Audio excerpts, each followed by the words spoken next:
అందరికీ నమస్కారం. Welcome to Bharatavarsha talks. మనతో పాటు ఉన్నటువంటి ప్రముఖులు రాష్ట్రీయ దళిత సేన వ్యవస్థాపకులు, ఎక్స్ క్రిస్టియన్, హిందూ యాక్టివిస్ట్. ఇప్పుడు మిమ్మల్ని జై భీమ్ అనాలన్నా జై శ్రీరామ్ అనాలన్నా? జై భీమ్ అని అసలుకి అనద్దు, ఎందుకంటే నేను అంబేద్కర్ని తిట్టదలుచుకోలేదు. అంబేద్కర్ని ఒక పెద్ద మహాపురుషుడు అని ఒక పెద్ద మేధావి అని, రాజ్యాంగానికి పితామహుడు అంటాడు. అసలు భారతదేశానికి రాజ్యాంగం అద్దన్న మహానుభావుడైన, ఈ దేశం ముక్కలవ్వడాన్ని కూడా వ్యతిరేకించారు కదా అంబేద్కర్ గారు. పాకిస్తాన్ విభజనను వ్యతిరేకించడాన్ని మీరు అంటారు, కానీ పాకిస్తాన్ అనేది ఒక దేశాన్ని ఇవ్వాలని కూడా చెప్పిండు ఆయన. ఈ దేశం హిందూ దేశం కాదని చెప్పేసి ఒక ఇస్లాం మతం వాడు అంటున్నాడు, ఈ దేశం హిందూ దేశం కాదు అని క్రిస్టియన్ వాడు అంటున్నాడు. మనోడు కూడా మన సెక్యులర్లం అని చెప్పి మనోడు అంటున్నాడు. అడుగు బలహీన వర్గాలకు అంబేద్కర్ ఉద్ధరించింది ఏంటి? రిజర్వేషన్ సౌకర్యం మళ్ళీ ఒకసారి అంటే మళ్ళీ బాగుంటుంది. అంబేద్కర్ పుట్టకముందు ఈ దేశంలో రిజర్వేషన్ ఉంది. మనకు రాజ్యాంగం ఎప్పుడు వచ్చింది? 1950 నుంచి వచ్చింది. అంటే 1950 కంటే ముందు మన దేశంలో రిజర్వేషన్ లేదన్నట్టే కదా. మన 1937 ఎస్సీ నియోజకవర్గం నుంచి అంబేద్కర్ ఎట్లా పోటీ చేసిండు రిజర్వేషన్ లేకపోతే? ఇక్కడ నాకు ఏం అర్థం కాదనమాట. అంటే జై భీమ్ లేదా జై మీమ్ నినాదానికి ఈయనకి ఏం సంబంధం? ఆయన రిజెక్ట్ చేసిన మతాలు కూడా ఈరోజు మాట్లాడుతూ ఉన్నాయి ఆయనకి మద్దతుగా. అంటే కేవలం అంబేద్కర్ని వాడుకుంటున్నారు, ఈ ఎమోషన్ని క్యారీ ఫార్వర్డ్ చేసుకుంటారు. ఆయన జీవితంలో ఏ రోజు కూడా ఇస్లాం మతాన్ని దగ్గర రానియదు, క్రిస్టియన్ మతాన్ని కూడా రానియదు. దళిత హక్కుల కోసం అని చెప్పి సమతా సైనిక దళాన్ని ఏర్పాటు చేసిన దిగంబర్ కాంబ్లే వ్యక్తి గురించి మీకు తెలిసే ఉంటుంది.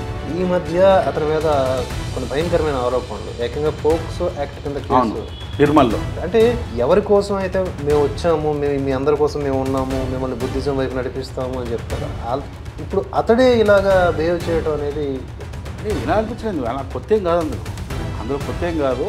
కాకపోతే వాళ్ళు ఏంటంటే ఇదే సంఘటన ఒక హిందూ చేస్తే రాద్ధాంతం చేసేస్తారు. ఇప్పుడు ఈ కదిరి కృష్ణ ఏం చేస్తున్నాడు, రెండేళ్ళ రాజేష్ అటు చీటింగ్ పాటలు పాటలు. ఇప్పుడు వాడరా పాటలు? ఇప్పుడు వాడరండు దిగంబర్ కాంబ్లేను కామాంధుడు రాడు. ఇప్పుడు పాటలు వాడరా? వాడు పాటలు రాయరా? ఇప్పుడు ఒక్క పాట రాస్తలేడు. ఇప్పుడు వాడు అసలు అత్తపత్త కూడా లేడాడు.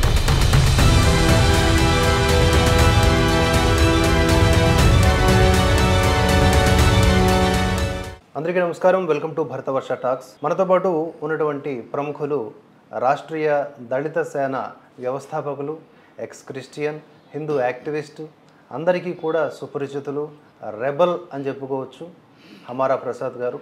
వారితో ఈ ఇంటర్వ్యూలో కొన్ని కీలకమైనటువంటి అంశాలను చర్చించి పలు విషయాల్ని రాబడదాం. ఈ వీడియో చివరి వరకు చూడండి, నచ్చితే లైక్ చేసి 10 మందికి షేర్ చేయండి. అన్న నమస్కారం. నమస్తే, జై శ్రీరామ్. భరతవర్షకు మీరు టైం కేటాయించి మీ అభిప్రాయాలు తెలియజేయడానికి ముందుకు వచ్చినందుకు ముందుగా ధన్యవాదాలు. Thank you. నన్ను ఆహ్వానించిన కూడా థ్యాంక్ యూ అన్న. ఇప్పుడు మిమ్మల్ని జై భీమ్ అనాలన్నా జై శ్రీరామ్ అనాలన్నా? జై భీమ్ అని అసలుకి అనద్దు, ఎందుకంటే నేను అంబేద్కర్ని తిట్టదలుచుకోలేదు. నేను జై శ్రీరామే అంటాను. జై భీమ్ అనేది ఒక నినాదం కదన్నా. అంటే మా అంబేద్కరిస్టుల ప్రాబ్లం ఏంటంటే వాళ్ళకి ఏది కూడా సరిగ్గా తెలియదు అనమాట. కొద్దిగా మా అంబేద్కరిస్టులకి ఏంటంటే ఎవడో ఏదో చెప్తే దాన్ని నమ్మడమే తప్పించి కొద్దిగా రీసెర్చ్ చేసుకుందాము, దాని గురించి తెలుసుకుందామనే ఆలోచన ఉండదు. మా వాళ్ళకి ఎంతసేపు పీడిఎఫ్ల దగ్గర ఆగిపోతారు అనమాట. ఇప్పుడు చాలామంది ఎవరికి అడిగినా కూడా అంబేద్కరిస్టులకు అడిగితే ఏమంటారంటే జై భీమ్ అంటే అర్థం ఏంటి అని అడగండి. ఒకటే మాట చెప్తారు, ఏంటంటే భీమ్ అంటే పాలీ భాషలో జ్ఞానం వర్ధిల్లాలి అని చెప్పేసి చెప్తారనమాట. మరి నేనైతే పాలీ భాష డిక్షనరీ మొత్తం చూశాను. నేను భీమ్ అనే పదానికి భయంకరుడు అని ఉంది పేరు. భయంకరుడు పాలీ భాషలో భీమ్ అనే పదానికి అర్థం భయంకరుడు. సో ఇప్పుడు అంబేద్కర్ని జై భయంకరుడా అని చెప్పి తిట్టదలుచుకోలేదు, ఎందుకంటే తెలిసి నేను తిట్టదలుచుకోలేదు. సో తెలియకుండా అంబేద్కరిస్టు తిట్టుకుంటే నేను ఏం చేయలేను దానికి. కానీ మీ మీద ఉన్న ముద్ర అదే కదన్నా, మీరు అంబేద్కర్కి పూర్తి వ్యతిరేకి అని. సో మీరు తిట్టదలుచుకోకపోయినా కూడా ఇండైరెక్ట్గా తిడుతున్నట్టే కదా. ప్రాబ్లం ఏంటంటే నేను అంబేద్కర్కి వ్యతిరేకి కాదు. నేను ఇంతవరకు మన గత 75 సంవత్సరాలుగా మనం చూస్తే కూడా మన చదువుల్లో కావచ్చు, మన హిస్టరీ లెసన్స్ కావచ్చు, సోషల్ స్టడీస్ ఇవన్నీ కూడా చిన్నప్పటి నుంచి చూస్తే కూడా మన చరిత్రను మొత్తం మనకు రాంగ్ చూపించారు. మనకి కంప్లీట్ రాంగ్. అసలు మన రాజుల గురించి కానీ, మన వీరత్వాల గురించి కానీ, మన సాధించిన విజయాల గురించి కానీ, మన వేదాల్లో ఉన్న జ్ఞానం గురించి కానీ ఎవడు మనకు చెప్పలేదు. మనకు ఎంతసేపు బాబర్ గ్రేటు, అక్బర్ గ్రేటు, వాడొచ్చిండు, వీడొచ్చిండు. మనకి ఎగ్జాంపుల్స్ ఎట్లా చూపించారంటే 17 సార్లు భారతదేశం మీద దండయాత్ర చేసితే వాడిని మనకి ఎగ్జాంపుల్గా చూసి చిన్నప్పుడు 17 సార్లు ఓడిపోయినా పర్వాలేదు 18వ గెలవాలి వానిలాగా మనము అని. ఒరే పిచ్చినా కూడా వాడు ఎవరి మీద గెలిచిండే వాడు మన మీద గెలిచిందని మనం మోటివేషన్ తీసుకోవాలా. మరి 17 సార్లు ఓడించడం మనం అని దాని గురించి మనం చెప్పాం. మనం దురాక్రమణదారుడు అదే అంటున్నాం కదా, మన చరిత్రను కంప్లీట్గా రాంగ్లో తీసుకెళ్లారు. మనకు అలెగ్జాండర్ ది గ్రేట్ అని చెప్తాడు, ప్రపంచాన్ని జయించిన వాడు. పురుషోత్తముడు ముడ్డి మీద వెళ్దాంతే పారిపోయి చచ్చిపోయాడు అటు దారిలో పోయేటప్పుడు. దీని చూడని చెప్పినా మనకు చెప్పరు. సో అలాగే అంబేద్కర్ దగ్గరికి వస్తే, అంబేద్కర్ని ఒక పెద్ద మహాపురుషుడు అని ఆయన ఒక పెద్ద మేధావి అని, భారతదేశ రాజ్యాంగాన్ని రచించిండు అని చెప్పేసి బ్లా బ్లా బ్లా బ్లా చాలా ఉన్నాయి. చాలా వీడియోస్ కూడా చెప్పిన, చాలా ఇంట్రెస్ట్ కూడా చెప్పిన. సో వీటన్నిటిని మనం పరిశీలిస్తే, చరిత్రలో మనం విషయాలన్నీ చూస్తే ఇక్కడెక్కడ అంబేద్కర్ కనబడాడు. ఫాదర్ ఆఫ్ ది కాన్స్టిట్యూషన్ అని చెప్తారు, రాజ్యాంగానికి పితామహుడు అంటాడు. అసలు ఈ భారతదేశానికి రాజ్యాంగం అద్దన్న మహానుభావుడైనా, ఈ దేశానికి రాజ్యాంగం రాసుకుందామని కాన్స్టిట్యూషన్ అసెంబ్లీ తయారు చేసుకుందామని 1946లో నిర్ణయిస్తే, అసలు ఈ భారతదేశానికి రాజ్యాంగం వద్దు, కాన్స్టిట్యూషన్ అసెంబ్లీ వద్దు, బ్రిటిష్ వాడే ముద్దు, బ్రిటిష్ పరిపాలన కావాలి మనకు, మనం పరిపాలించుకోలేము, మనకు ఆ జ్ఞానం లేదు, సొంతంగా రాజ్యాంగం రాసుకునే తెలివితేటలు లేవు మనకు, బ్రిటిష్ వాళ్ళ పరిపాలనే మంచిదని చెప్పేసి మాట్లాడిన వ్యక్తి ఎలా దేశభక్తుడు అవుతాడు అంటే అన్న. అలా అని కాకుండా ఇప్పుడు అదొక పర్సెప్షన్ అనుకుంటే, లేదా అదొక హిస్టరీ అనుకుంటే, అతనే అప్పుడు ఉన్నటువంటి నాయకుల మీద నమ్మకం లేక వీళ్ళు ఇంకా దేశాన్ని బ్రిటిష్ వాళ్ళ కంటే దారుణంగా దోచేస్తారనే ఆలోచనలో అలా మాట్లాడుండొచ్చు. ఎందుకంటే ఆయన ఈ దేశం ముక్కలవ్వడాన్ని కూడా వ్యతిరేకించారు కదా అంబేద్కర్ గారు. అలా చూసుకుంటే మనం ఆయన పూర్తి స్థాయిలో పాకిస్తాన్ విభజనను వ్యతిరేకించడానికి మీరు అంటారు, కానీ పాకిస్తాన్ అనేది ఒక దేశాన్ని ఇవ్వాలని కూడా చెప్పిండు ఆయన, ముందే చెప్పిండు ఆయన. 1946కు ముందే 1935 ఆ 25 నుంచి 35 మధ్యలో ప్రత్యేక దేశం ఏది ముస్లిమ్స్కి ఇవ్వాలని చెప్పిండు ఆయన. అలాగే మా దళితుల కోసం మా ప్రత్యేక దేశం కూడా కావాలని చెప్పిండు ఆయన. దళిత సామాజిక వర్గం కోసం వాళ్ళ నాయకుడిని నేను, మాకు ఒక దేశం కావాలని చెప్పిండు ఆయన. 2 ఓట్లు కూడా డిమాండ్ చేసింది. అదే కాదు, అలాగే కిందకి వస్తుంది దక్షిణ భారతదేశాన్ని. అప్పుడు పెరియర్ రామస్వామి ఆయన కూడా అడిగితే ఆయన కూడా సపోర్ట్ చేసిండు ఆయన, ప్రత్యేక దేశం కావాలని చెప్పి. ఓకే, ప్రత్యేక దేశం కావాలని చెప్పి అందరికీ ప్రత్యేక దేశం కావాలని కోరుకున్నాడు. అలాగే ఒకవేళ ప్రత్యేక దేశం ఇవ్వకపోతే ఆయనకి ఇంకో డిమాండ్ కూడా ఉంది, ఏంటంటే డ్యూయల్ ఓట్. ఇది ఎంత భయంకరమైన సిద్ధాంతం అంటే, నిజంగా ఎవరైనా అంబేద్కరిస్ట్ మీకు తెలిసి ఉంటే ఈ టాపిక్ మీద ఒక డిబేట్ కాదు, జస్ట్ సరదాగా కూర్చొని మాట్లాడుకోవడానికైనా ఒక అవకాశం ఉంటే అరేంజ్ చేయండి, నేను వచ్చి మాట్లాడతాను. డ్యూయల్ ఓట్ అని ఎంత భయంకరమైందంటే ఒకసారి ఆలోచించండి. ఒక మతానికి ఒక నియోజకవర్గం ఉంటే ఆ నియోజకవర్గంలో ఒక కులం ఉంది, ఎస్సీ, మేము మాల సామాజిక వర్గానికి డ్యూయల్ ఓటు ఉండాలట. ఎలా అంటే ఆ నియోజకవర్గంలో మా నియోజకవర్గంలో మేము ఎక్కువ ఉన్నప్పుడు మా కోసం ఒక ఎమ్మెల్యేని ఎన్నుకోవాలి మేము, మిగతా కులాలన్నిటికి ఉంటాయి కదా వాళ్ళన్నిటి కోసం ఒక ఎమ్మెల్యే ఎన్నుకోవాలట. ఇంత దారుణం చూడు, ఏంది అసలు అది? ఇప్పుడు రేపు సీఎం చేయాలంటే ఎవడు చేయాలి? అంబేద్కర్ ఈ ప్రతిపాదన తీసుకొచ్చారంటే చాలా వరకు తెలియదు జనాలకి. తెలియదు కాదు, తెలుసు అంటే చాలామంది తెలియదు. అంటే మన హిందువుల దగ్గర ఉన్న ప్రాబ్లం ఏంటంటే ఏది పట్టించుకోమండి. మనం ఎంతసేపు తిన్నామా పడుకున్నామా తెల్లారిందా మన హిందువుల పరిస్థితి. అందుకే ఈ దరిద్రం ఈరోజు 70 సంవత్సరాలు కూడా మన ఇవాళ మనది హిందూ దేశం అని ప్రకటించుకోలేని దారుణమైన స్థితిలో ఉన్నాం మనం. అసలు దేశం ఎవరిది? ఈ దేశం హిందూ దేశం కాదని చెప్పేసి ఒక ఇస్లాం మతం వాడు అంటున్నాడు, ఈ దేశం హిందూ దేశం కాదు అని క్రిస్టియన్ వాడు అంటున్నాడు, మనోడు కూడా మన సెక్యులర్లం అని చెప్పి మనోడు అంటున్నాడు. చూడండి మన పరిస్థితి. ఇలాంటి పరిస్థితుల్లో ఉన్నప్పుడు ఏం చేస్తాం? సో అందుకే ఏంటంటే చరిత్రలో అసలు ఏమున్నది, ఏం జరిగింది, అంబేద్కర్ రోల్ ఏంటి. ఇప్పుడు అంబేద్కర్ ఇష్టం నేను చాలా ప్రశ్న అడిగిన. సరే అంబేద్కర్ని నేను కొద్దిసేపు దేశభక్తుడిగా ఒప్పుకోవాలంటే నాకు ఒక ఆధారం చూపించండి అని చెప్తా. భారతదేశంలో ఎన్నో స్వతంత్ర ఉద్యమాలు జరిగాయి, ఒక్క స్వతంత్ర ఉద్యమంలో అయినా అంబేద్కర్ పాల్గొన్నట్టు ఒకటి చూపించండి చాలు నాకు. ఒక్కటే, నేను రెండో కూడా అడగా. ఆ ఒక్కటి చూపించిన నేను అంబేద్కర్ దేశభక్తుడు అంగీకరించడం సిద్ధంగా ఉన్నాను. మరి ఆ టైంలో ఏం చేశారని మీ ఉద్దేశం? ఇప్పుడు క్విట్ ఇండియా ఉద్యమం జరుగుతున్నది. క్విట్ ఇండియా ఉద్యమం అంటే సేమ్ మన తెలంగాణ ఆంధ్రప్రదేశ్ నుంచి విడిపోయినప్పుడు సకల జనుల సమ్మె అని చెప్పాం కదా, మన లాస్ట్ ఫైనల్ స్టేజ్ అది మనది. అంటే మొత్తం గవర్నమెంట్ ప్రైవేటు అది ఇదని లేదు, మొత్తం షట్ డౌన్ చేసేసినాం రాష్ట్రాన్ని. మనం షట్ డౌన్ చేసినాం మనం, అసలు ఏవి అన్ని బంద్. అదే క్విట్ ఇండియా ఉద్యమం అనమాట. అప్పట్లో దేశం మొత్తం షట్ డౌన్ అయిపోయింది. ఆ షట్ డౌన్ టైంలో 1942లో స్టార్ట్ అయినప్పుడు దానికి 15 రోజుల ముందు అంబేద్కర్ గారు బ్రిటిష్ గవర్నమెంట్లో కార్మిక శాఖ మంత్రిగా జాయిన్ అయ్యింది. ఆయన దేశం మొత్తం ఏం చేస్తుంది, స్వతంత్ర ఉద్యమం కోసం వీళ్ళని తరమేద్దామని చెప్పేసి క్విట్ ఇండియా, ఇండియా నుంచి వెళ్ళిపోండి అని చెప్తుంటే ఆ ప్రభుత్వంలో వెళ్ళి ఆయన మంత్రి పదవి తీసుకున్నాడు. ఆ మంత్రి పదవి తీసుకొని దాదాపు 4-5 సంవత్సరాలు దేశం మొత్తం తిరిగి క్విట్ ఇండియా ఉద్యమాన్ని దళిత సామాజిక వర్గాలు ఎక్కడెక్కడ ఉన్న వాళ్ళందరి దగ్గరకు పోయి ఈ క్విట్ ఇండియా ఉద్యమానికి సహకరించద్దు అని చెప్పేసి ప్రచారం చేసిండు. అలాంటి ప్రచారంలో మన ఆంధ్రప్రదేశ్లో కూడా జరిగింది ఏంటంటే కాకినాడలో వచ్చి అక్కడ ప్రచారం చేసినట్టు పూర్తి ఆధారాలతో సహా ఆ వీడియో కూడా ఉంది, సోషల్ మీడియాలో చూసుకోండి. అంబేద్కర్ కారులో నిలబడి స్పీచ్ ఇవ్వడం, చుట్టూ జనాలు నిలబడి ఉండడం, అవన్నీ క్లియర్ ఫోటోలతో సహా పెట్టా. చెప్పండి, ఈయనను దేశభక్తుడు ఎందుకు అంగీకరించాలో? అంటే ఇప్పుడు సరే అన్న, దేశభక్తుడు అది పక్కన పెడదాము. వివక్ష అనేది ఈ భారతదేశంలో ఒకప్పుడు ఉండేది, ఇప్పుడు కూడా అక్కడక్కడ కనిపిస్తూ ఉంటుంది. సో ఈ వివక్షని ఎదుర్కొన్న వ్యక్తిగా లేదా వివక్షను ఎదుర్కొంటున్నటువంటి సమాజానికి ఒక దిక్సూచిగా ఆయన పోరాడాడు, తద్వారా ఈ రిజర్వేషన్లు కల్పించటము, ఆ జాతిని ఉద్ధరించటము, ఇలాంటివి చేశాడు అనే పాయింట్ ఆఫ్ వ్యూలో ఆయన ఒక ఆదర్శమైనటువంటి వ్యక్తిగానే కనిపిస్తారు. వివక్ష గురించి మాట్లాడు. ఎగ్జాక్ట్లీ కొద్దిసేపు దాని గురించి మాట్లాడుకుందాం. భారతదేశంలో వివక్ష ఉండే, లేదని చెప్తే వాడు మూర్ఖుడు అవుతాడు. ఒకప్పుడు వివక్ష ఉండే. ఆ వివక్ష సమయంలో కూడా అంబేద్కర్కు అదే హిందూ సమాజం నుంచి సపోర్ట్ కూడా దొరికింది కదా. ఇవాళ నువ్వు అంబేద్కర్ అని పేరు పిలుస్తున్నావు కదా, ఆ అంబేద్కర్ అనే పేరు ఎవరిది? ఒక బ్రాహ్మణుడు పెట్టిన పేరు అది. తన నేమ్ని ఇచ్చిండు ఆయనకు. మరి అంబేద్కర్ ఎందుకు పిలుస్తున్నావు ఈరోజు? భీమరావు అని పిలుచుకో, అంబేద్కర్ ఎందుకు పిలుస్తున్నావు? మరి నువ్వు అంబేద్కర్ పేరు పెట్టిన ఆయన్నే. అదే స్కూల్లో ఆయన చదువుకునేటప్పుడు రోజు మధ్యాహ్నం ఆయన ఉపాధ్యాయుడు ఎవరైతే ఉన్నాడో ప్రతిరోజు 2 బాక్సులు తీసుకొచ్చేవాడు. ఒకటి అంబేద్కర్కి ఇచ్చేవాడు, ఒకటి ఆయన తినేవాడు. మరి అక్కడ సపోర్ట్ దొరకలేదా? అలాగే స్కూళ్ళల్లో ఉన్నప్పుడు ఆయన ఫీజు కట్టింది ఎవరు కట్టిరు? వాళ్ళు హిందూ సమాజమే, బ్రాహ్మణులే కట్టిరు. ఆయన కాలేజ్ ఫీజులు కట్టింది కూడా బ్రాహ్మణులే, హిందువులే.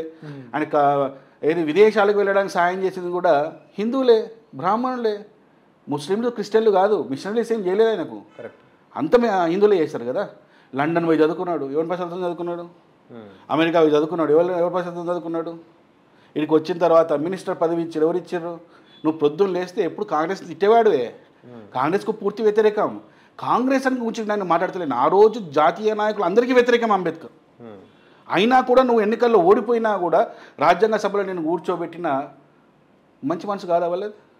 అంటే నీకు సపోర్ట్ చేయలేదా?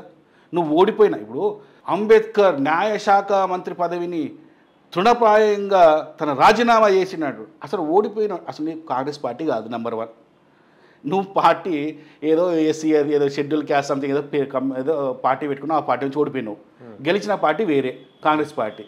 వీళ్ళు గెలిచినా కూడా నువ్వు ఓడిపోయినా కూడా నేను తీసుకొచ్చి ఒక మినిస్టర్ని చేసారు వాళ్ళు, న్యాయశాఖ మినిస్టర్. కాంగ్రెస్ పార్టీ ఓడిన తీసుకొచ్చింది. అట్లంటే ఇప్పుడు ఓడించిందని మాట అనొద్దు. ఎన్నికల తర్వాత ఎవరి వ్యూహాలు వానికి ఉంటాయి. ఇప్పుడు బీజేపీ ఉంది, కాంగ్రెస్ ఉంది మన దేశంలో. ఒక నియోజకవర్గాల్లో బీజేపీ పోటీ చేస్తుంది, కాంగ్రెస్ పోటీ చేస్తుంది. బీజేపీ వాళ్ళు ఏమన్నా అరే కాంగ్రెస్ వ్యక్తిని గెలిపిద్దాం అనుకుంటాడా? కాంగ్రెస్ వ్యక్తి బీజేపీని గెలిపిద్దాం అనుకుంటాడా? అంతే. ఎవరి వ్యూహాలు వాణి కదా. ఎవరికైనా అంతిమంగా విజయం కావాలి, పోయి పార్లమెంట్లో కూర్చోవాలి లేదా అసెంబ్లీలో కూర్చోవాలి. ఆ రోజు జరిగింది కూడా అదే కదా. అంటే ఇప్పుడు 1937లో ఫస్ట్ ఎలక్షన్ జరిగినప్పుడు మరి అంబేద్కర్ గెలిచింది. మరి అప్పుడు కాంగ్రెస్ గెలిపించిందని ఒప్పుకుంటావా? మరి ఆ రోజు మరి కాంగ్రెసే గెలిపించిందని యాక్సెప్ట్ చేస్తావా? దాన్ని చేయమండి. ఇక్కడ మాత్రం ప్రజలు గెలిపించారు. మరి 46లో ఓడిపోయినప్పుడు మరి ప్రజలు ఓడించండి ఎందుకు అనుకుంటలేము? మనం 52లో ఓడించినప్పుడు ప్రజలు ఓడించండి ఎందుకు అనుకుంటలేము? మరి 54లో కూడా ఓడించినప్పుడు మరి ప్రజలు ఓడించండి ఎందుకు అనుకుంటలేము? అంటే గెలిస్తే ఈవీఎంలు మంచిగా ఉన్నాయి, ఓడిపోతే ఇలా అప్పటి నుంచి ఉంది. అంటే ఇలాంటి మాటలు మాట్లాడడం అనమాట. ఇప్పుడు ఇంకోటి లేదు, అంబేద్కర్ ఏమైనా జనరల్ సీట్లో పోటీ చేశాడా? కాదే. 1937లో ఎలక్షన్లో, 1946లో, 1952లో, 1954లో ఈ 4 ఎలక్షన్లో కూడా అంబేద్కర్ పోటీ చేసింది ఎక్కడ? ఎస్సీ నియోజకవర్గంలో పోటీ చేసింది ఆయన. ఎస్సీలో కూడా కొట్టింది కదా ఆయనను. మరి ఇప్పుడు ఇక్కడ వివక్ష సరే, వివక్ష అనేది మనది. ఇప్పుడు వివక్ష అనేది హిందూ ధర్మంలో మత గ్రంథాలు లేడని కనబడ్డది నీకు? మనుషుల్లో తప్పు ఉంది కదా. ఇప్పుడు మనుషుల్లో తప్పు ఉంటే నువ్వు మనుషుల్ని గురించి మాట్లాడు. ఇప్పుడు వివక్ష ఆ రోజుల్లో లేదా? ప్రపంచంలో ఎక్కడ చూసినా వివక్ష ఉంది కదా. బ్లాక్ వైట్ వివక్ష కాదా? ఇప్పుడు అంబేద్కర్ వివక్ష గురించి ఇన్ని పెద్ద మాటలు మాట్లాడతారు కదా. మరి అదే అమెరికాలో చదువుకున్నప్పుడు అక్కడ కూడా బ్లాక్ వైట్ వివక్ష జరిగింది కదా ఆయన చదువుకున్న సమయంలో కూడా. మరి ఎందుకు అక్కడ వివక్ష గురించి ఒక్క ప్రశ్న కూడా మాట్లాడలేకపోయాడు? ఎందుకు మాట్లాడలేదు? అంటే నిజంగా వివక్ష గురించి మాట్లాడాలనుకున్న ఒక నాయకుడు ఏం చేస్తాడు? ఎక్కడ అది కనిపించినా మాట్లాడతాడు. అదే మరి గాంధీ ఆఫ్రికాలో మాట్లాడాడు, మరి ఈయన ఎందుకు మాట్లాడలేదు? మరి ఇప్పుడు లండన్లో చదువుకున్నాడు, మరి లండన్లో కూడా ఆ రోజు వివక్ష ఉంది కదా, బ్లాక్ వైట్. ఎంత దారుణంగా ఉండే అప్పుడు. అంబేద్కర్ ఒక Potti Sriramulu university Telugu academy books print చేశారు, 3 వాల్యూమ్స్ ప్రింట్ చేశారు అనమాట వాళ్ళు. అంబేద్కర్ లెటర్స్ని బట్టి వాళ్ళు 3 వాల్యూమ్స్ చేశారు. అందులో ఒక ఫస్ట్ వాల్యూమ్లో పేజ్ నెంబర్ 18 అనుకుంటా, అందులో ఏం చెప్తాడంటే మనం చాలా అదృష్టవంతులము. బ్లాక్ వైట్ ఏదైతే వివక్ష ఉందో అక్కడ బ్లాక్ వైట్లో అసలు వాళ్ళకి హక్కులే ఉండేవి కావు. వాళ్ళు బానిసలు. సింపుల్ చెప్పాలంటే బానిసలు. వాడికి ఓటు హక్కు ఉండక, పోటుండే ఆస్తి హక్కు ఉండక, అసలు హక్కు అనేది లేదు వాడికి. గొలుసులతో కట్టి తీసుకుపోయే వాళ్ళు. మనం చాలా అదృష్టవంతులము, మన దేశం అలాంటి వివక్ష లేదు అని చెప్పేసి అతను మరి వివక్ష గురించి మాట్లాడడం ఏంటి? సరే వివక్ష గురించి మాట్లాడను. వివక్ష గురించి మాట్లాడితే ఈ వివక్షని ఎలా తీయాలో గురించి మాట్లాడు. ఇప్పుడు ఒక సమస్య ఉంది, ఆ సమస్యను ఎలా తీయాలో దాని గురించి చెప్పబ్బా. అంతేగాని ఇక్కడ సమస్య ఉంది కాబట్టి నేను ఇక్కడ నేను బుద్ధిజంలోకి పోతా అంటే ఎంత? అది ఇంట్లో సమస్య ఉందని ఇల్లు తగలబెడతారా? ఇంట్లో ఏదో ఎలకలన్నీ ఉన్నాయని చెప్పేసి ఇంట్లో ఎలకలు ఉంటే ఎలకలను తరిమేస్తావా, లేకుంటే ఇంటినే కాల్చేస్తావా? నేను ఇక్కడ నేను విదేశం, నేను బౌద్ధ మతంలోకి పోతా అని చెప్తే అసలు బుద్ధిజంలో ఏముందని, అసలు హిందూ మతంలో లేని బుద్ధిజంలో ఏందో ఒక్కటి చెప్పండి. అదేనా ఇప్పుడు మరి ప్రస్తుతం జరుగుతుంది ఏంటంటే అంబేద్కర్ గారి పేరుతో జరుగుతున్నదే. అంబేద్కర్ ఆశయాలు అవన్నీ పక్కన పెడితే ఆయన పేరుతో అసలు ఆయనకు ఆశయాలే లేవు. ఆయనకి ఏం ఆశయాలు ఉన్నాయి? అంబేద్కర్ ఆశయం ఏంటి అసలు ఒకటి చెప్పండి. బడుగు బలహీన వర్గాలను ఉద్ధరించడం, లేదా వాళ్ళని ప్రొటెక్ట్ చేయడం, వాళ్ళ హక్కు. బడుగు బలహీన వర్గాలకు అంబేద్కర్ ఉద్ధరించింది ఏంటి చెప్పు? రిజర్వేషన్ సౌకర్యం. మళ్ళీ ఒకసారి అంటే మళ్ళీ బాగుండదు. అంబేద్కర్ పుట్టకముందు ఈ దేశంలో రిజర్వేషన్ ఉంది. 1882 నుంచే ఈ దేశంలో రిజర్వేషన్ ఉంది. ఫాదర్ ఆఫ్ ది రిజర్వేషన్ ఎవరిని అంటాం తెలుసా? సాహు మహారాజ్. ఈ దేశంలో మొట్టమొదటి ఎస్సీ ఎస్టీ బీసీలకు రిజర్వేషన్ ఇచ్చిన వ్యక్తి సాహు మహారాజ్. అవసరమైతే మీరు గూగుల్లో కొట్టుకోండి, ఏనాడు కానీ చెప్తుంది మీకు. అంబేద్కర్కి ఇలా వచ్చిండు. అంబేద్కర్ పుట్టకముందే అంబేద్కర్ రిజర్వేషన్ పుట్టింది ఇక్కడ. సరే, అంబేద్కర్ రిజర్వేషన్ ఇచ్చింది కోసం మీరు మాట్లాడితే మీకు ఒక చిన్న లాజిక్ క్వశ్చన్ అడుగుతాను నేను. మనకు రాజ్యాంగం ఎప్పుడు వచ్చింది? 1950 నుంచి వచ్చింది మనకు. సో డేటు మంత్ అవన్నీ పక్కన పెట్టేసే 1950 నుంచి రాజ్యాంగం అమలులోకి వచ్చింది. అవునా? అంటే 1950 కంటే ముందు మన దేశంలో రిజర్వేషన్ లేదన్నట్టే కదా. మన 1937 ఎస్సీ నియోజకవర్గం నుంచి అంబేద్కర్ ఎట్లా పోటీ చేసిండు రిజర్వేషన్ లేకపోతే? 1946లో రాజ్యాంగం కంటే ముందే మరి ఆయన ఎస్సీ నియోజకవర్గం నుంచి ఎట్లా పోటీ చేసిండు? ఆయన ఎస్సీ నియోజకవర్గం నుంచి ఎట్లా పోటీ చేసిండు రిజర్వేషన్ లేకపోతే? ఇప్పుడు రిజర్వేషన్ ఈయన తెచ్చిండా, లేకుంటే ఈయననే రిజర్వేషన్ అనుభవించిండా?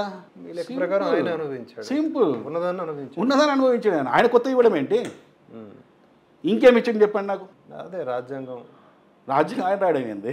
అదేమన్నా ఆయన జీవిత చరిత్ర లేకపోతే లవ్ లెటర్ రాయడానికి? దేశ భవిష్యత్తు అది. ఆ రోజు 40 కోట్ల మంది జనాల భవిష్యత్తు అది. ఆయన ఏదో ఇంట్లో కూర్చొని ఉత్తర రాయడానికి అసాధ్యం అది. పోనీ ఒకటి అడుగుతాను ఇక్కడ, ఒకవేళ రాజ్యాంగం అంబేద్కరే రాస్తే ఒక క్వశ్చన్ అడుగుతాను మీకు నేను. మన రాజ్యాంగం రాసుకున్న తర్వాత మన పక్క దేశమైన బర్మా దేశం ఉండే, అప్పుడు మయన్మార్ అంటుండే. మయన్మార్, బర్మా అనే దేశం ఉంది ఒకప్పట్లో మనకు. ఆ దేశము ప్రధాని పేరు నాకు గుర్తులేదు, ప్రధాని అండ్ వాళ్ళ టీం అంతా కలిసి మన భారతదేశం వచ్చారు. వాళ్ళు వచ్చి మా ఒక వ్యక్తిని కలిసారు. వాళ్ళు వచ్చి మన దేశానికి వచ్చి, సార్ మా దేశానికి కూడా మీరు చాలా మంచి రాజ్యాంగం రాశారు, భారతదేశానికి చాలా మంచి రాజ్యాంగం రాశారు, మా దేశానికి కూడా ఒక రాజ్యాంగం రాసి ఇవ్వండి సార్ అని చెప్పి ఒక వ్యక్తిని అడుగుతారు వాళ్ళు వచ్చి. ఆ వ్యక్తి ఆ దేశానికి రాజ్యాంగం కూడా రాసిస్తాడు. ఆ వ్యక్తి పేరేంటి? బిఎన్ రావు గారు.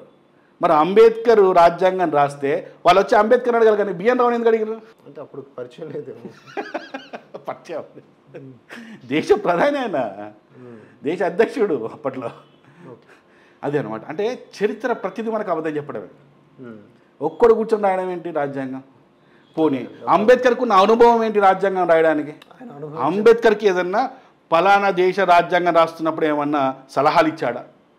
పక్క దేశాలు ఏమన్నా రాజ్యాంగం రాసుకుంటే ఏమన్నా సూచనలు ఇచ్చాడా? పోయి వాళ్ళ రాజ్యాంగాన్ని రాసినట్టు ఏమన్నా అనుభవం ఉందా ఆయనకి? ఏమీ లేదు కదా. మళ్ళీ ఏమీ లేనివాడు ఎట్లా వచ్చి రాస్తాడు ఈ రాజ్యాంగం? ఇవన్నీ మనం క్వశ్చన్స్ వేసుకోవాలి కదా. అంబేద్కర్ మేధావి అంటారు ఎవరంటే, ప్రపంచ మేధావి, ప్రపంచం గుర్తించిన మేధావి అంటారు. ఇప్పుడు నేనేమడుగుతున్నా అంటే, ప్రపంచంలో అంబేద్కర్ మేధావి అని ఏ సంస్థ గుర్తించింది అయ్యా? ఫలానా సంస్థ అంబేద్కర్ని మేధావి గుర్తించింది. మేధావి అంటే ఏ సబ్జెక్టులో మేధావి, ఏ విషయంలో మేధావి? ఏదో ఒకటి ఉంటుంది కదా. 10th class third class pass, intermediate third class pass, degree third class pass, PG third class pass. అన్ని థర్డ్ క్లాసే పాస్ అయిన తర్వాత ఆయన ప్రపంచ మేధావి ఎట్లయితాడు? మరి 2nd క్లాస్లో, 1st క్లాస్లో కాలేజ్ టాపర్, యూనివర్సిటీ టాపర్ వచ్చిన వాడిని ఏమనాలా? ఎట్లయితాడు మేధావి? అసలు నాకు ఇప్పటికీ అర్థం కాదు తెలుసా, ఏ విషయంలో ఆయనను మేధావిగా చూస్తున్నారు? ఎవరు గుర్తించారు ఆయన మేధావి అని? సమాజం. ఈయన నాలెడ్జ్ వల్ల, అంబేద్కర్ గారి నాలెడ్జ్ వల్ల ప్రపంచ ప్రజలకు జరిగిన మేలేంటి? ఒకటి చెప్పండి. మన రాజ్యాంగం రాసుకునేదే అతుకుల బొంత రాజ్యాంగం అనేది. రాజ్యాంగంలో ఆ కాన్స్టిట్యూషన్లో క్లియర్ రాశారు, 70% మనం ఆ నుంచి తెచ్చుకుంది, ఈ నుంచి తెచ్చుకుంది, వారి దేశం తెచ్చుకున్నదని. ఏంది ఈయన రాసింది ఏంది?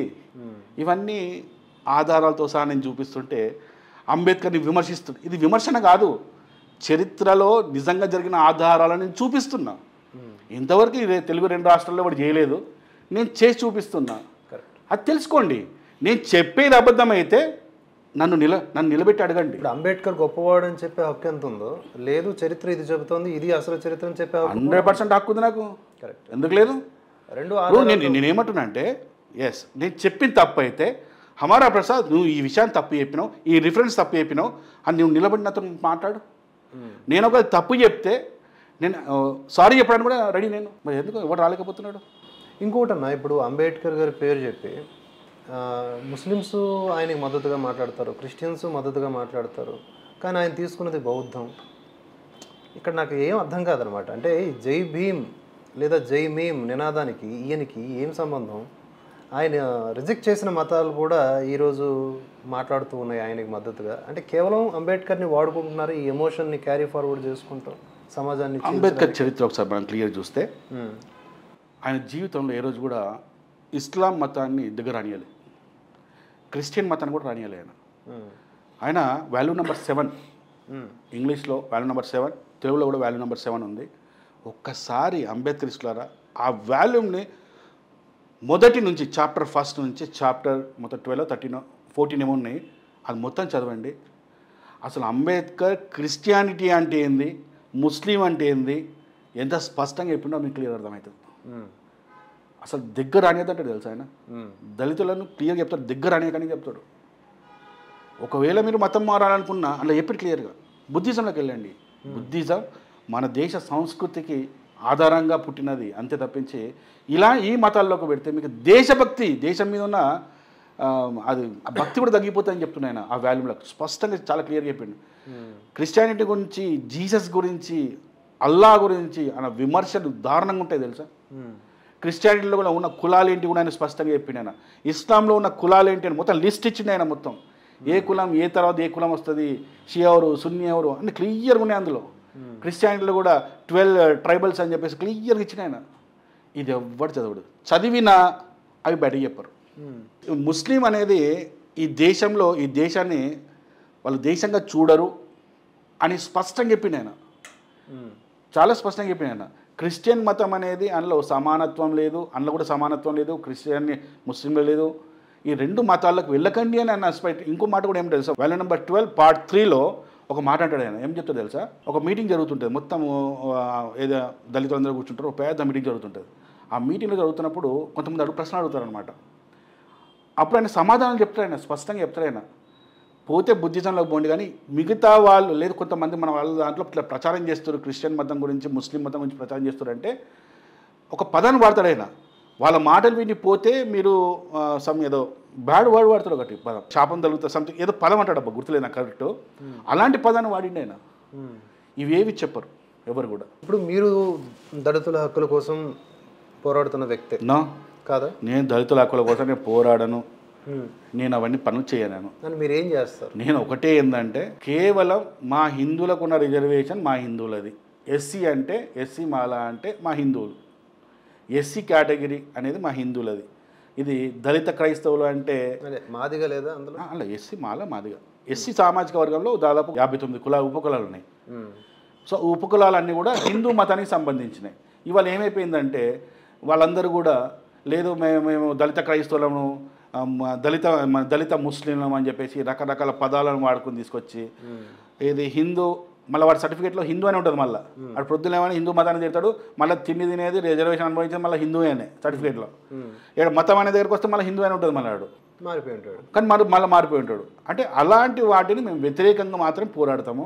నేను దళితుల హక్కుల కోసం నేను పోరాడను, నేను ఆ పనులు ఏం చేయను. నేను సో దళితుల పేరిట హిందువుల్ని చీల్చేటటువంటి కుట్రలు నేను భంగం చేయడానికి నేను ఉన్నా అంతే.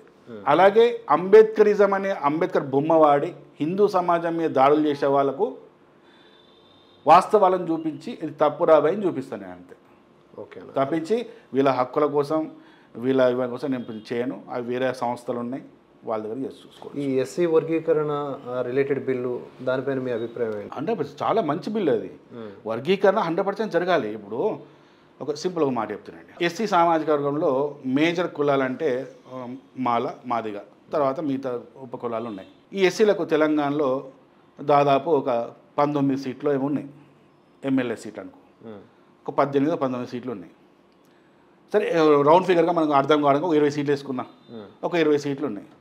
ఆ 20 సీట్లలో తిన్నవాడే ఎక్కువ తింటుండే. అంటే ఎగ్జాంపుల్ ఇప్పుడు మొన్న మాల సామాజిక వర్గం చెప్పిన వివేక్ ఆయన కుటుంబంలో ఇదే మాల రిజర్వేషన్తో ఎన్ని సీట్లు తీసుకున్నారండి? వాళ్ళ నాన్న, ఆయన, వాళ్ళ తమ్ముడు, వాళ్ళ కొడుకు వారసత్వం వచ్చేస్తుంది. 4 ఎమ్మెల్యే సీట్లు వాళ్ళ ఒక్క కుటుంబానికి. అంటే 20 సీట్లలో 4 సీట్లు ఒక్క కుటుంబానికి అవుతున్నాయి. తప్పు కదా? మరి మిగతా ఉన్న కులాలు ఉపకులాలు ఏం కావాలా? ఇప్పుడు ఇలాంటి కుటుంబాలు చాలా ఉన్నాయి. ఒక కుటుంబంలోనే 2-3 సీట్లు తీసుకున్న వాళ్ళు చాలామంది ఉన్నారు ఇక్కడ. అంటే ఎంతసేపు తీసుకున్న వాడే వీడే తినుకుంటూ పోతే మరి కింది స్థాయిలోకి ఎట్లా పోవాలి? అందరికీ ఫలాలు అందవు కదా. ఇక మరి 50 సార్లు ఇప్పుడు 75 సంవత్సరాలు అయింది, అయినా కూడా రిజర్వేషన్ వల్ల ఇంకా పేదరికం ఉంది. అంటే రిజర్వేషన్ సిస్టంలో ఎక్కడ లోపం ఉన్నట్టే కదా. ఆ లోపాన్ని చేంజ్ చేయడానికే ప్రభుత్వం ఏం చేసింది? డివైడ్ చేసింది. 3 భాగాలను చేసినట్టున్నారు, 3 పార్ట్స్కి ఏమో చేసినట్టున్నారు. సో తప్పేముండదు దానిలో. అప్పుడు ఏమవుతుంది అంటే కొన్ని కులాలను డివైడ్ చేస్తారు. ఒక ABC అని 3 చేసి ఏలో ఈ కులాలు, బిలో ఇన్ని కులాలు, సిలో ఇన్ని కులాలు అని చెప్పి వీడికి ఈ 18%ని డివైడ్ చేస్తున్నారు కదా. బీసీ వర్గీకరణలాగే మంచిదే కదా, జనాలు ఎక్కువ మంది బాగుపడుతున్నారు కదా. అప్పుడు ఏమవుతుంది? ఈ బిలో ఒకవేళ ఏలో ఇప్పుడు మాల వాళ్ళకు 7% ఏమో ఇచ్చారు. ఏది ఏ గ్రూప్ ఏనో బీనో సీనో అని కరెక్ట్ గుర్తులేవు అవి. ఒక గ్రూప్కు 7 ఇచ్చారు, ఒక గ్రూప్కు 6 ఇచ్చారు, ఇంకో గ్రూప్కి ఏదో 1%, 2% ఏదో ఇచ్చినట్టున్నారు, నాకు కరెక్ట్ గుర్తులేదు. సో ఇప్పుడు ఏమవుతున్నది? ఇంతకుముందు ఎక్కువ తిన్నవాడికి ఇప్పుడు తగ్గిపోతుంది లేదా? అంటే ఎక్కువ అనుభవించిన వాడికి ఏమవుతుంది? కంపల్సరీ తగ్గుతుంది వాడికి. సో మిగతా స్థాయిలో ఉన్న వాళ్ళకు ఆటోమేటిక్గా రిజర్వేషన్ అందుతుంది కదా. మందకృష్ణ మాదిగా డిమాండ్ చేసిన తప్పేం లేదు.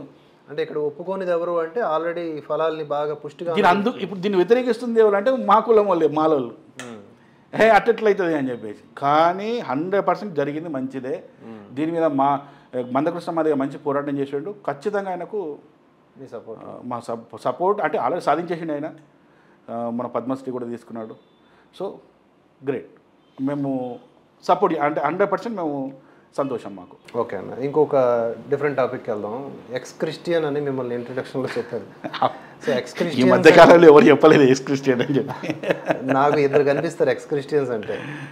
3వ వ్యక్తి మీరు, కరుణాకర్, లలిత్ కుమార్, అమరా ప్రసాద్. అప్పటి నుంచే కదా, అప్పటి నుంచే. అదే అంటే ఈ ఎక్స్ క్రిస్టియన్గా ఉన్న మీరు అంటే మీకు ఫ్రీగా గ్యాస్ సిలిండర్ ఒక ప్రార్థన చేస్తే గ్యాస్ సిలిండర్ వచ్చేస్తుంది. ఇంట్లో ఎలకలు ఏమన్నా ఉంటే ఒక ప్రార్థనతో పోతాయి. పక్కింట్లో టీవీ పలగొట్టాలని కూడా ఇక్కడ ప్రార్థన ఎవరైనా ఎక్కువ సౌండ్ పెడితే జస్ట్ ఒక ప్రార్థన. ఇన్ని బెనిఫిట్స్ ఉన్న ఆ మతాన్ని ఎందుకు వదిలేశారు? ఆ బెనిఫిట్స్ ఉన్నాయని భయపడి వచ్చినాయి. అంటే వేరే వాళ్ళు కూడా మీ మీద అలాంటి ప్రయోగం చేస్తారు. వాళ్ళు కూడా ప్రేయర్ చేస్తే మా పరిస్థితి ఏంది? అయితే ఇది నేనేమంటే అంటే క్రిస్టియన్ మతం అనేది అదొక కామెడీ మతం అండి. అది కామెడీ మతం. అది పాపం క్రైస్తవులందరూ ఏమనుకుంటారంటే క్రైస్తవ మతం మీద విషాన్ని చిమ్ముతున్నారు హిందువులు, లేకుంటే కరుణాకరో, లేకుంటే లలితో, లేకుంటే ఇంకెవరో అని పేరు చెప్తారు. నిజంగా క్రిస్టియన్ మతాన్ని నవ్వుల పాలు చేస్తుంది మనం కాదు, అందులో ఉన్న సాక్ష్యాలు చెప్తున్నారు అండి వాళ్ళే. వాళ్ళంత జోగర్గాలను మనం ఇప్పుడు ఎప్పుడు ఏం చూస్తున్నాం అవన్నీ చూసే కదా మనం మాట్లాడుతున్నది. మరి నువ్వు చెప్పేటప్పుడు ఆ మీడియా రాకుండా చూసుకోవాల్సిన బాధ్యత మీదే కదా. అంటే అవి నమ్మే వాళ్ళు ఉంటారు కదన్న. అది అంటున్నా జోకర్ మతం అని, పిచ్చి జోకర్ సైకోలలు, జాంబీలలు, ఏం చదువుకుని వాళ్ళు ఉంటారు కదా ఊళ్ళో, వాళ్ళు ఈజీగా అట్రాక్ట్ అవుతారు. మరి క్రిస్టియన్ మతము మొత్తం ఈ సాక్ష్యాల మీదనే మతం మారుతున్నారు తప్పించి ఎవడైనా బైబిల్ చదివి మారుతాడా? ఒక్కటి చూపించండి. నేను నా జీవితంలో ఆదికాండం నుంచి ప్రకటన గ్రంథం వరకు మొత్తం చదివినా నాకు ఇందులో ఒక వెలుగు కనబడ్డది అని చెప్పడం మాట్లాడే ఉన్నాడా? అన్ని బూతులే ఉంటాయి. నేను చదివినా కాబట్టి బయటకు వచ్చాడు బూతులు. బూతులు అన్నీ కనబడ్డాయి అని అంత పిల్లలు ఏం మాట్లాడతారు. వారి పర్సెప్షన్ ప్రకారం ఇప్పుడు క్రైస్తవ మేధావులు సోకాళ్ళు వాళ్ళు ఏమంటారంటే హిందుత్వంలో వివక్ష ఎదుర్కొంటున్న వాళ్ళకి మేము ఒక ఆదరవయ్యాం, ఏది మా దగ్గరికి రావడంతో వాళ్ళకి. క్రిస్టియన్ మతంలో వివక్ష, క్రిస్టియన్ మతంలో వివక్ష లేదా? ప్రపంచం మొత్తం వివక్ష వాళ్ళేగా చూపించింది. నల్ల వాళ్ళను కొన్ని కోట్ల మందిని చంపింది ఏది? క్రైస్తవ మతం కాదా? హిందూ మతంలో దళితులు చంపింది ఏమన్నా ఆధారాలు చూపించామని చెప్పు. కానీ ప్రపంచవ్యాప్తంగా నల్ల వాళ్ళను కొన్ని కోట్ల మందిని చంపిండ్రు, సంఖ్యలు లేచి బానిసలుగా చేసుకున్నారు. ఆ మతం ఇంకోటి బైబిలే చెప్తుంది కదా, బానిసలు పక్కవన్నీ మనుషుల్ని బానిసలుగా చేసుకోమని చెప్తున్నది కదా. నీకు ఏది ఓల్డ్ టెస్ట్మెంట్ మొత్తం అదే ఉంది కదా. మనకు మనుషులు కొనుక్కోమంటుంది, డబ్బులు ఇచ్చి కొనుక్కోమంటుంది. మేము మారిపోయాం ఇప్పుడు, అదంతా అప్పుడు అది గతం అంటారు. అంటే అది బైబిల్ కాదా? అంటే కొత్త నిబంధన కదా ఇప్పుడు పట్టుకున్నారు. అంటే అది బైబిల్ కాదు. అంటే యెహోవా దేవుని మర్చిపోతురా, వదిలేస్తున్నారా? లేదు, యెహోవా పరిశుద్ధాత్మ యేసు ప్రభు అంతా ఒకటే వాళ్ళకి. ఇదే కాదండి, రేపు ఏమైతే తెలుసా, ఇంకొక 20 years అయిందనుకో, 10-20 years అయిందనుకో, కొత్త నిబంధన గ్రంథంలో మళ్ళీ ఇంకో భాగం వస్తుంది. ఏం తెలుసా? ఓన్లీ యేసు మాట్లాడిన మాటలే వస్తాయి. సరికొత్త నిబంధన. ఎప్పుడు పుట్టిండో ఎప్పుడు వచ్చిండో పాపం ఆయన తెలియదు, కానీ మొత్తం ఆడుకుంటారు పాపం. అలాగే ఈ దళిత హక్కుల కోసం అని చెప్పి సమతా సైనిక దళాన్ని ఏర్పాటు చేసిన దిగంబర్ కాంబ్లే ఆ వ్యక్తి గురించి మీకు తెలిసే ఉంటుంది. తెలుసు. ఈ మధ్య అతని మీద కొన్ని భయంకరమైన ఆరోపణలు, ఏకంగా పోక్సో యాక్ట్ కింద కేసు నిర్మల్లో నమోదైంది. అంటే ఒక కూతురు వయసున్న బిడ్డతో కొంచెం మిస్బిహేవ్ చేశాడు అని చెప్పి. అంటే ఎవరి కోసం అయితే మేము వచ్చాము, మీ అందరి కోసం మేము ఉన్నాము, మిమ్మల్ని బుద్ధిజం వైపు నడిపిస్తాము అని చెప్తాడు. ఇప్పుడు అతడే ఇలాగా బిహేవ్ చేయటం అనేది నాకు మీకు ఎలా అనిపిస్తుంది? ఎలా అనిపించింది? అలా కొత్త ఏం కాదు, అందులో కొత్త ఏం కాదు. కాకపోతే వాళ్ళు ఏంటంటే ఇదే సంఘటన ఒక హిందూ చేస్తే రాద్ధాంతం చేసేస్తారు. ఈ హైదరాబాద్ రోడ్ల నుంచి పడితే వైట్ హౌస్ ముందర కూడా ధర్నాలు చేస్తారు, ఐక్యరాజ్య సమితి ముందర ధర్నాలు చేస్తారు ప్లాకార్డులు పట్టుకొని. అదే అంబేద్కర్ రిజర్వ్ చేశాడు కాబట్టి దీని అసలు బయటకు రానిస్తారు. ఇప్పుడు నేను అడుగుతున్నా ఏంటంటే, ఇప్పుడు ఫ్రెండ్ కూతురట, అసలు ఫ్రెండ్ కూతురు అంటేనే కూతురు. అసలు వాడు ఆ ఫోన్ కాల్ విన్నారా లేదా నాకు తెలియదు, నేను ఫోన్ కాల్ కూడా విన్నా. నేను మన దగ్గరికి వచ్చాడు. అవునా? మన దగ్గర బాధిత తండ్రి వచ్చాడా? ఓకే. ఆ ఫోన్ కాల్ సంభాషణ కూడా నేను యూట్యూబ్ ఛానల్లో విన్నాను. అలా మనదేనా అది? ఆ తండ్రి మాట్లాడుతుంటే వాడు నేను అది బాంబే పోతున్నా సంథింగ్ ఏదో మాట్లాడిన మాటలేవు చూసాను నేను. పోక్సో చట్టంలో ఇంకా అరెస్ట్ చేయకుండా వాడిని ఉంచారంటే అసలు ఏం జరుగుతుంది అసలు? ఇప్పుడు అంబేద్కరిజం గురించి మాట్లాడుతున్న వాళ్ళు, దళిత అమ్మాయిల గురించి మాట్లాడుతున్న వారు, మరి వీళ్ళందరూ ఏం చేస్తున్నారు? ఈ సంఘ సంస్కరణ లేడీస్ ఉన్నారు కదా, దేవి వాళ్ళందరూ ఏం చేస్తున్నారు? ఇప్పుడు ఇప్పుడు ఈ కదిరి కృష్ణ ఏం చేస్తున్నాడు? రెండేళ్ళ రాజేష్ ఆడ చీటింగ్ పాటలు పాడతాడు. ఇప్పుడు వాడరా పాటలు? ఇప్పుడు వాడరండు. కాంబ్లేగా అదే అని పేరు దిగంబర్ కాంబ్లే, నువ్వు కామాంధుడు రాని. ఇప్పుడు పాటలు వాడరా? వాడు పాటలు రాయరా? ఇప్పుడు ఒక్క పాట రాస్తలేడు ఇప్పుడు వాడు, అసలు అత్తపత్త కూడా లేడు. అదే కనుక ఇది విరవాలు చేస్తే అది మన హిందూ సమాజం ఏమైనా జరిగింటే, ఇప్పుడు తప్పే ఎప్పుడు చేసినా తప్పే కదా. అది హిందూ చేస్తే ఏంది? ఇదే చూడండి, మళ్ళీ వీళ్ళు మన ఇస్లాం మతస్థులు మనం ఎన్ని కేసులు ఉన్నాయి, మనకు చాలా కేసులు ఉన్నాయి. మనకు ఆదిలాబాద్ నుంచి పడితే ఆసిఫాబాద్ దాకా పడితే మళ్ళీ మన బోయినపల్లిలో కూడా మా దళిత బాలికలపై మహిళలపై ముస్లింలు కొంతమంది అత్యాచారం చేసిన సంఘటనలు మనకు చాలా ఉన్నాయి. ఒక్కదాని కూడా గురించి ప్రశ్నించరు వాళ్ళు. ఎగ్జాక్ట్లీ ఏ దాని గురించి ప్రశ్నించరు. కానీ హిందూ ఇన్వాల్వ్ అయితే మాత్రం ఇక వాళ్ళు చేస్తారైతే ఇక రచ్చే. సో ఇది ఇలా మైండ్ సెట్ ఏంటంటే, ఇప్పుడు ఆలోచించాల్సింది ప్రజలు ఆలోచించాలా. ఇప్పుడు వాడుకుంటున్నారు 100%. ఇప్పుడు వాళ్ళు ఏం చెప్తారంటే, అది నేను విన్నా కూడా, నేను కొంతమంది మాట్లాడినప్పుడు అది ఫేక్ కేసు కావచ్చు అని నువ్వు చెప్పడం ఏందిరా? అదే మరి హిందూ చేసినప్పుడు ఫేక్ కేసు కాదా అది? విచారణ జరగని ఇచ్చేంత నువ్వు ఓపిక పడతారా మీరు? ఫేక్ కేసు అనేట్టు నువ్వెట్లా డిసైడ్ చేస్తావు అది? ఆ పాప అంత క్లియర్ చెప్తుంది, మైనర్ పోయి పాప కదా. వస్తారు ఆ కుటుంబం ఎందుకు పరువు తీసుకుంటారు? ఎందుకు తీసుకుంటారు? కనీసం బాధితుల పక్షాన్ని నిలబడాలి అనే ఆలోచన కూడా చేయట్లేదు. ఎగ్జాక్ట్లీ చేయట్లేదు. నిజం చెప్పాలంటే నేను ఏం చెప్తా అంటే, హిందూ సంఘాలు అందరు కూడా నేను ఏం చెప్తా అంటే, అవసరమైతే ఆ తండ్రిని కలిసి ఆ తండ్రికి సపోర్ట్ చేస్తే బాగుంటుంది.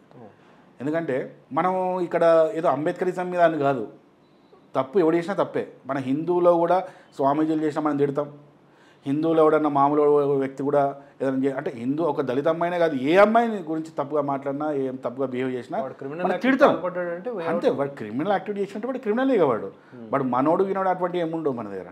అంటే అలాంటి మైండ్ సెట్ మనకు ఉంటుంది, కానీ వాళ్ళ దగ్గర కనబడదు మనకు.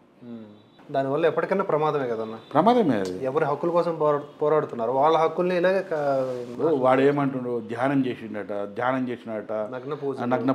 నగ్న పూజలు ఏందిరా? నువ్వు బుద్ధిజమోడి కదా, నువ్వు మమ్మల్ని తిట్టినావు కదా నగ్న పూజలు అవి అని చెప్పి, మరి నువ్వెట్లా చేయించినావు? ధ్యానంలోకి తీసుకెళ్ళి నిధి నిక్షేపాలు ఎక్కడ ఉన్నాయో కనబడి, నిధి నిక్షేపాల గురించి అదే చెప్తున్నా. అవన్నీ అసలు దీని మీద విస్తృతంగా జరగాలి. అసలు మన హిందూ సంస్థలు కూడా ఎందుకో మరి అంత సైలెంట్గా ఉంటే నాకు అర్థం కాదు.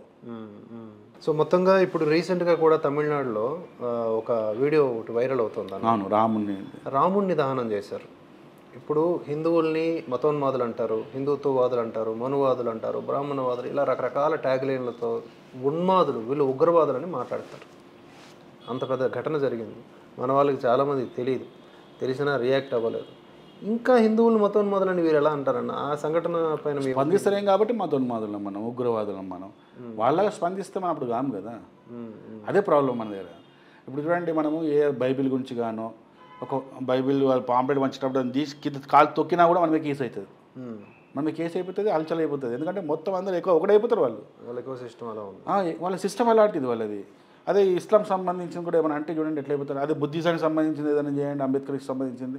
జస్ట్ నేను అంబేద్కర్ని కాల్చి చంపుతా అన్న, నేను చంపలే అని బతికిలేడు, కాల్చి చంపుదామని బతికిలేడు. దీనికే నన్ను 5 రోజులు జైల్లో పెట్టారు. కానీ అటు ఏకంగా రాముని చిత్రపటాన్ని క్లియర్ కాలుస్తున్నారు వాళ్ళు.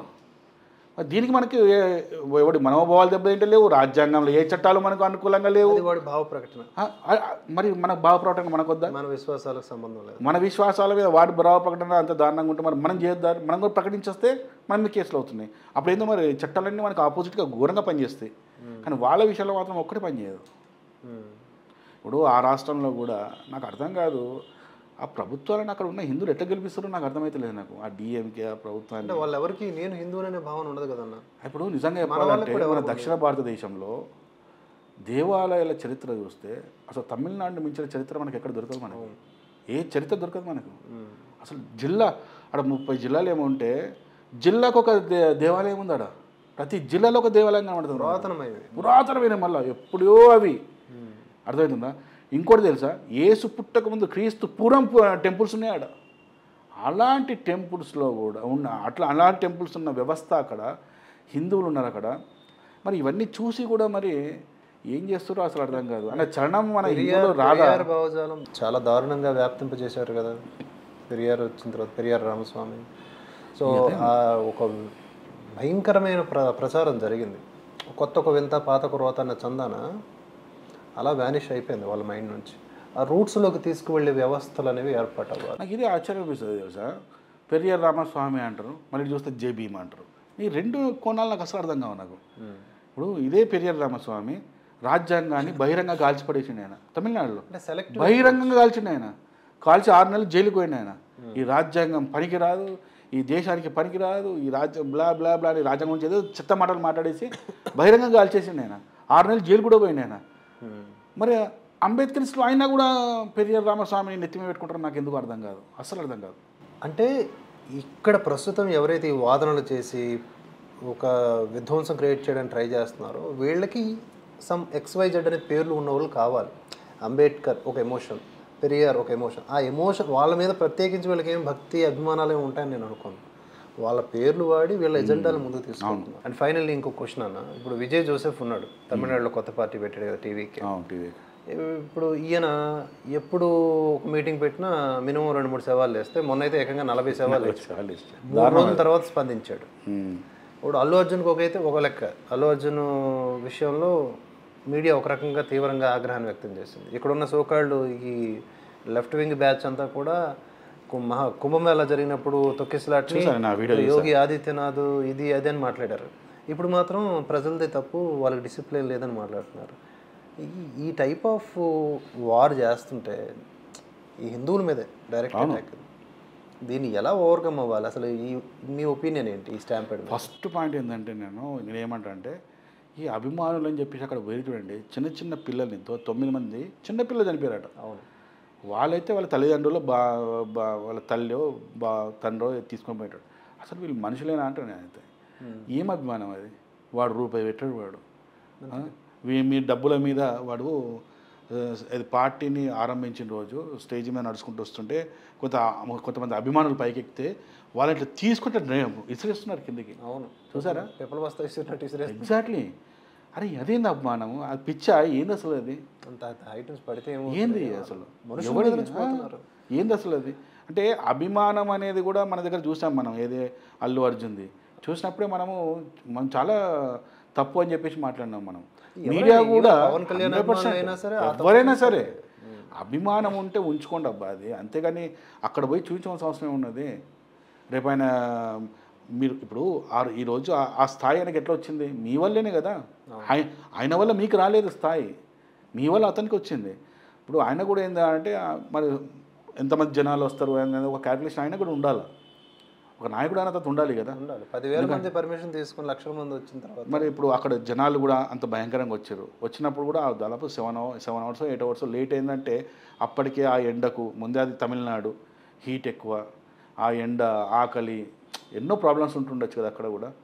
సో ఇక్కడ ఇతను కూడా ఆలోచించాల్సింది, ప్రజలు కూడా పోవాల్సింది కాదు. ప్రభుత్వాలు కూడా ఓవరాల్గా ఇది ఒక ఫెయిల్యూర్. సిస్టమ్ ఫెయిల్యూర్ అని కాదు, అందరూ ఫెయిల్యూర్ అయ్యారు. ఈవెన్ అభిమానం కూడా ఫెయిల్యూరే. నేను ఏమంటే నేను అభిమానులు నెత్తి మీద వేసుకున్నాను. మీకు అభిమానం ఉంటే ఓటేసుకోండి రా భయ్. ఇప్పుడు మీకేం కావాలా? ఆయన ముఖ్యమంత్రిని చేసుకుంటారా? చేసుకోండి, ఓటు మీ చేతిలో ఉంది కదా. అక్కడ లక్షలాది మంది చిన్నపిల్లల్ని తీసుకుపోవాల్సిన అవసరం ఉన్నది. మీ సస్తే చేస్తారు ఇక చిన్నపిల్లలు ఎందుకు? 9 మంది చిన్నపిల్లలు చనిపోయారు. వాళ్ళకి ఏం తెలుసు? ఈ వ్యక్తి ఆరాధన అనేది ఒక పెద్ద ప్రమాదం, చాలా ప్రమాదం.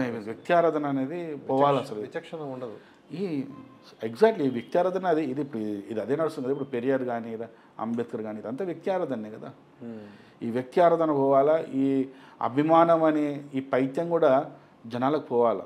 అయితే మనం ఇప్పుడు ఎవరిని తిడతాం చెప్పు? ఇప్పుడు అభిమానం తిడదామా? అక్కడ కంట్రోల్ చేయకపోయినా లేదన్న డిఎంకే ప్రభుత్వాన్ని తిడదామా? ఇప్పుడు విజయ్ అతను తిడదాం? ఎవరిని తిట్టినా వేస్తే కదా. కరెక్ట్, నష్టమైతే జరిగిపోయింది కదా. సో ఇప్పటికైనా బుద్ధి ఉంటే ఈ 3 సమాజాలు ఆలోచించాలి. సరే, మీకు ఆయన సీఎం చేయాలనుకుంటే ఓటు వేసుకోండి, హ్యాపీగా పోవాల్సిన అవసరం ఉంది వాడికి. ఈ డిఎంకేకి టీవీకి ఏమన్నా తేడా ఉందంటారా ఆ రెండు పార్టీల సిద్ధాంతాలు? ఏమో ఇద్దరు బీజేపీకి వ్యతిరేకమే అంటారు వాళ్ళు. ఇద్దరు బీజేపీకి వ్యతిరేకం, ఇద్దరు హిందువులకు వ్యతిరేకమే. బీజేపీ వ్యతిరేకమైనా పర్లేదు, హిందుత్వ వ్యతిరేకులు. బీజేపీ వ్యతిరేకం అంటే ఆటోమేటిక్గా హిందూ వ్యతిరేకులు వాళ్ళు, ఆటోమేటిక్గా హిందూ వ్యతిరేకులు. విజయ్ ఆల్రెడీ చెప్పిండు, ఏది పెరియర్ రామస్వామి ఆదర్శంగా తీసుకుంటున్నా అని చెప్పేసిండు, స్పష్టంగా చెప్పిండు. అయిపోయి ఇంకేమైంది?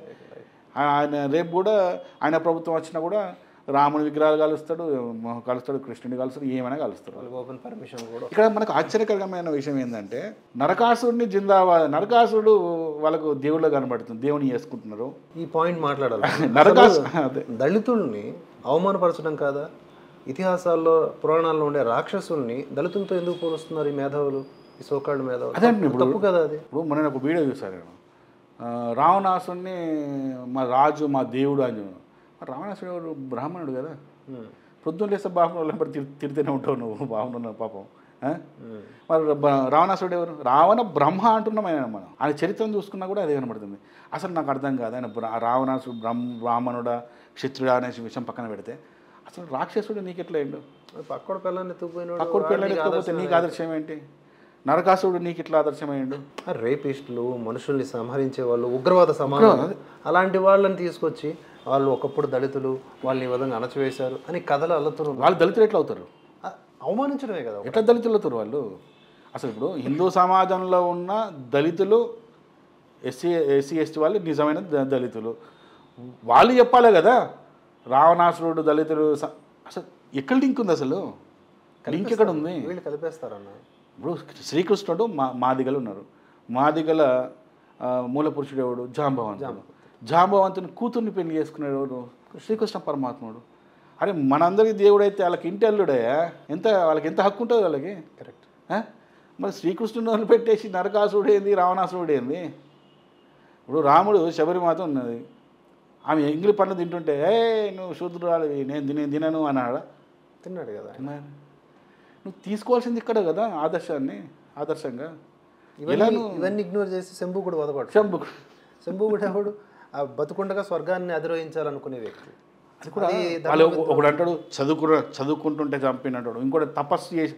అరే చదవండిరా, ఎవడో ఏదో చెప్పింది పీడిఎఫ్లు కాదురా. ఒకసారి ఆ గ్రంథం రామాయణం ఉంటుంది, దాన్ని తీసి చదవండి. అక్కడ ఏం జరిగిందో స్పష్టంగా కనబడుతుంది. అంటే ఇప్పుడు ఆ రోజుల్లో శూద్రులు మన ఏది తపస్సులు చేయలేదా? ఎంతోమంది ఉన్నారు కదా. ఎందుకు చేయలేదు? ఎంతోమంది ఉన్నారు కదా. వ్యాసుడు ఎవరు? వాల్మీకి ఎవరు? శబరిమాత ఎవరు? అదే అంటున్నాను. మనకి రామాయణ మహాభారతాలు మనకున్న అద్భుతమైన గ్రంథాలు, ఇతిహాసాలు. ఏం మాట్లాడుతున్న పురుషులే మనకి శూద్రవర్ణం నుంచి వచ్చినటువంటి వారు. అదన్న ఇంకా అనేక అంశాలు మాట్లాడదామన్న భవిష్యత్తులో. Thanks for your time. చాలా విషయాల్ని షేర్ చేసుకున్నందుకు ధన్యవాదాలు. ఇది ఇవాళ ఎపిసోడ్ మీకు నచ్చిందని అనుకుంటున్నాము. అండ్ మీ ఒపీనియన్స్ని కామెంట్స్ రూపంలో తెలియజేయండి. భవిష్యత్తులో అమలా ప్రసాద్ అన్నగారితో ఇంకా ఎలాంటి ప్రశ్నలతో మాట్లాడితే బాగుంటుందో అది కూడా చెప్పండి. ఇంకొక వీడియో చేద్దాం, ఇంకొక టాక్ షోలో కలుసుకుందాం. Keep watching and support Bharatavarsha. జై హింద్, జై భారత్, జై శ్రీరామ్.